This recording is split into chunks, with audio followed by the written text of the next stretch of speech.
From seductive melodies to ominous undertones, Cabaret's masterful orchestration and counterpoint don't just accompany the story of 1930s Berlin, they are the story, and in this video, we'll unravel how.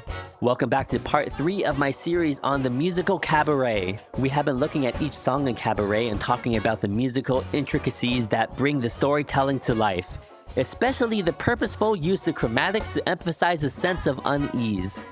In part 1, we focused on the musical background and looked at the opening song, and in part 2, we explored book song versus cabaret song concept.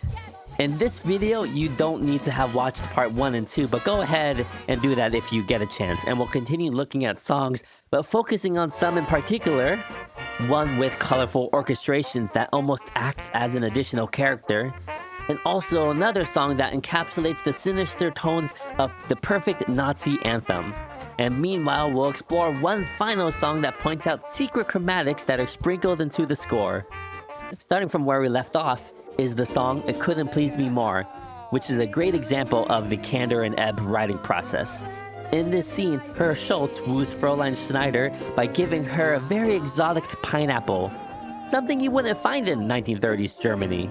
This scene was originally written as a mere passing part of the dialogue in the scene the original author Masteroff wrote. Kander and Ebb looked at the exchange and expanded it into a humorous and endearing song.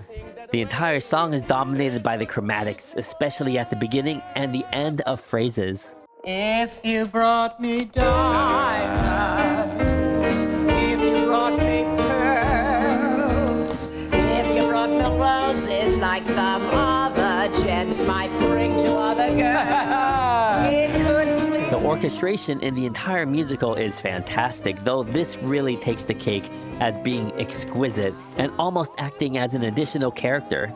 Every single counterpoint is thoughtfully written and sings out just as beautifully as the vocals themselves, such as the prominent sliding lap guitar associated with exotic Hawaii and pineapple.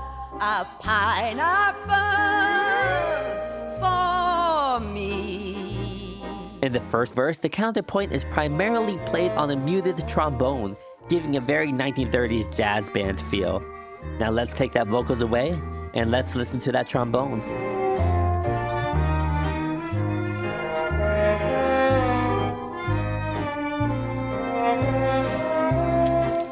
In that next verse, the counterpoint is now played with the string section. I'll take the vocals away, listen to those violins.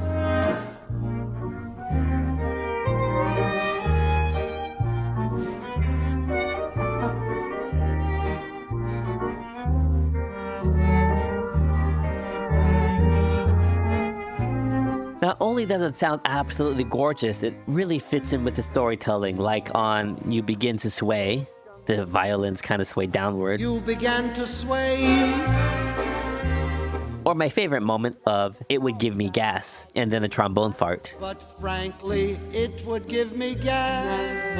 Then we shall leave it here. For the next song, we're moving on to the complete destruction of the endearment we've had before with a very nationalistic, patriotic German folk song. As if something we'd hear at a beer garden, Tomorrow Belongs to Me. It is a German folk song with very traditional harmony and lyrics with beautiful imagery. Historically, the Nazi stance on music rejected any music that challenged traditional principles of harmony and anything by non-Aryans. The song captured the feeling of this patriotic anthem so well that many audience members who first heard the song angrily accused Kander and Ebb of using a real historical Nazi song. Some even claiming or misremembering that they knew the song from their childhood. Though in music, there is passing resemblance to a German song, Die Lorelei, written in the 1800s by composer Friedrich Schiller.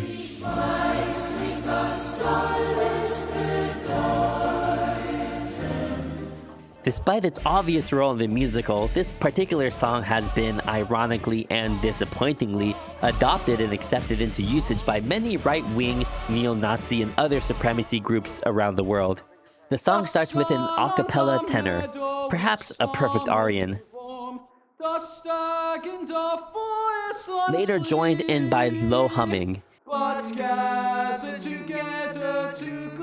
Here and in the rest of the song, Kander so brilliantly wrote such functional and perfect counterpoint that encapsulates the model German function of harmony and tonality. The bass line of the humming moves in contrary motion to the melody. But gather together to clean the stone. Then it echoes the rhythm of the motif. Belongs to me. The verse repeats again as the men's chorus breaks out into perfect 4-part harmony. Worthwhile to point out that the voice leading is written very well, sometimes resulting in the melody not being the highest or most audible part. The branch of the linden is leafy and green. The vine gives its gold to the sea. By the way, voice leading is the technique of moving individual voices between chords smoothly, minimizing leaps and creating fluid, connected transitions. For instance, imagining you are one of these singers singing, say, this line. It sounds better and of course easier to sing if the line moves fluidly. Little star. If it weren't, it might sound like this. Twinkle, little star. Yeah, it fits in the chord, but it sounds goofy and is difficult to sing. As the song continues, the lyric gradually transforms from beautiful, peaceful imagery to more aggressive and perhaps ominous warnings. In the next verse, the energy picks up. We modulate to a higher key and the orchestra comes in. Fatherland, fatherland, show us a sign. Your children have... Here we have wonderful counterpoint in canon form. And what that means is the melody is going strong and the next voice repeats it a bit later. It locks into place like a perfect puzzle piece. Fatherland, fatherland, show us a sign.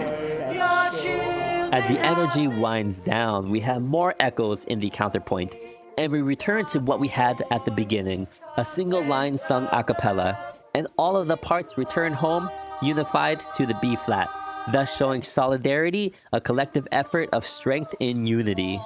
tomorrow belongs to me.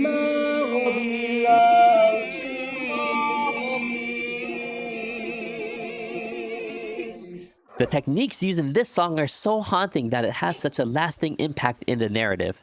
Next, we have Cliff's only song, Why Should I Wake Up? You'll either love it or hate it. I'll skip it, though honestly there's nothing interesting to talk about it musically. In the Sam Mendes 1993 revival, Mendes experimented with replacing that song with an earlier draft called Don't Go, where Cliff pleads to Sally. Don't go. The drama is a bit hollow though, and the message is a bit forced. This song is also not good. Eventually Mendes cut both songs, a choice which I support. Before I head into speaking about the last song in the video, that has the most musical storytelling elements, I want to thank you for clicking this video and remind you that you can support this channel by becoming a free or paid patron on my Patreon, where I actively post weekly reviews about the newest musicals I've consumed. So maybe this time is a poignant ballad where Sally Bowles reveals her vulnerability and hopes for a chance of lasting love and success. Contrasting with her usual carefree attitude, it is a rare moment of actual sincerity from this character. This song has a relentless upwards motion in the music, dominated again by chromatics. The melody, of course, starts low and has a long, gradual journey upwards. That's more obvious to hear, so I want to talk about the more prominent and plodding accompaniment that has a rising motion, starting from a major chord ending in the dominant seventh.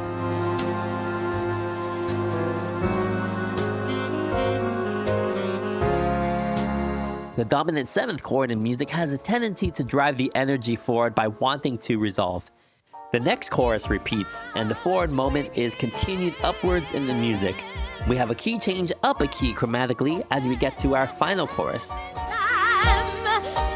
this time I'll win, 'cause everybody, oh, they love a winner, so nobody loves me. It ends at a huge, epic, energetic peak and ends so triumphantly.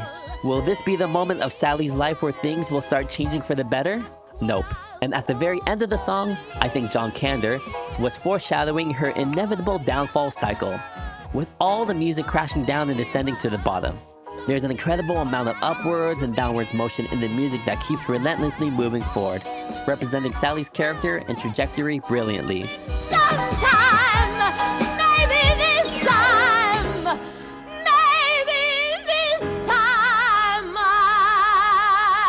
From the incredible orchestrations in It Couldn't Please Me More, to the haunting contrapunto writing in Tomorrow Belongs to Me, and the hidden and sneaking chromatics both represent Sally's journey and foreshadows her inevitable downfall, Cabaret maintains to be an incredible score that continues to surprise us. Before I go, I want to say thank you for sticking around to the end of the video and following this mini Cabaret series I'm doing. Despite years since my last Cabaret video, I maintain that I'll finish this 5-part series. In the meantime, please check out my newer video project called The Instrument Makers, where I make documentary travel videos about instrument makers from around the world. And please don't forget to subscribe, and I'll see you next time.